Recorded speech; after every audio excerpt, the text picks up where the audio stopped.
कल यानी शुक्रवार को अरविंद केजरीवाल के बारे में सुप्रीम कोर्ट से फैसला आना है, लेकिन उससे पहले ईडी ने क्या जाल बैठाया है और किस प्रकार से तैयारी किया हुआ है कि अरविंद केजरीवाल को बेल न मिल सके। अगर बेल भी मिल जाता है तो वो कैसे जेल के अंदर है, ये तमाम खेल ईडी ने किस प्रकार से किया है, आज उसी के बारे में हम बताएंगे। नमस्कार, मैं हूं राजन ओझा और आप देख रहे हैं राज 24 न्यूज। साथियों, कल प्रवर्तन निदेशालय ईडी यानी जो है गुरुवार को दिल्ली के मुख्यमंत्री अरविंद केजरीवाल की जमानत का विरोध किया।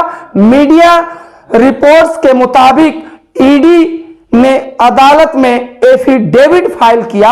एजेंसी ने कहा कि वे चुनाव नहीं लड़ रहे हैं और इससे पहले किसी नेता को प्रचार के लिए मौलिक अधिकार नहीं है। सुप्रीम कोर्ट में एफिडेविट ईडी के डिप्टी डायरेक्टर भानुप्रिया ने दाखिल किया। शुक्रवार को सुप्रीम कोर्ट में केजरीवाल की जमानत पर सुनवाई होनी है। दिल्ली शराब नीति केस में केजरीवाल अभी जुडिशियल कस्टडी में हैं। जमानत के लिए केजरीवाल सुप्रीम कोर्ट गए हैं।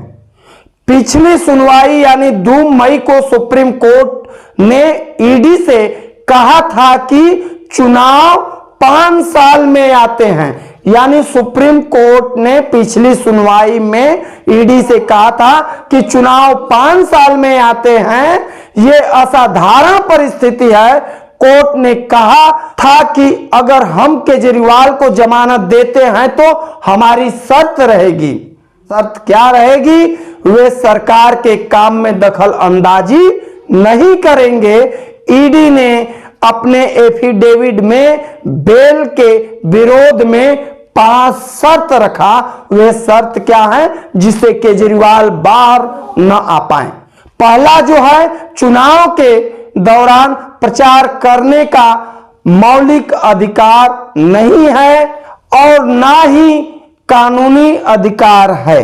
यानी चुनाव के दौरान प्रचार करने का ये मौलिक अधिकार नहीं है और ना ही ये कानूनी अधिकार है।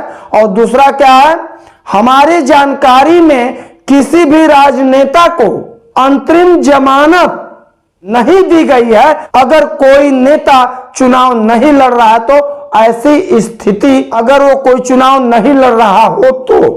तीसरा क्या है, ऐसा नहीं कि किसी राजनेता को अंतरिम बेल मिला हो, जुडिशियल कस्टडी में नहीं रखा जा सकता।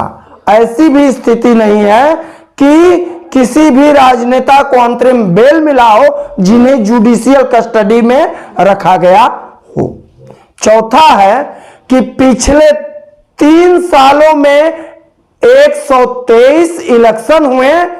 अगर किसी नेता को चुनाव प्रचार के लिए अंतरिम जमानत नहीं दी गई होती तो किसी को भी गिरफ्तार कर जुडिशियल कस्टडी में नहीं रखा जा सकता था, क्योंकि इलेक्शन पूरे साल होते हैं। 5वां जो है, अगर चुनाव प्रचार के लिए केजरीवाल को कोई रियायत दी जाती है तो यह समानता और कानून के लिए अभिशाप होगा।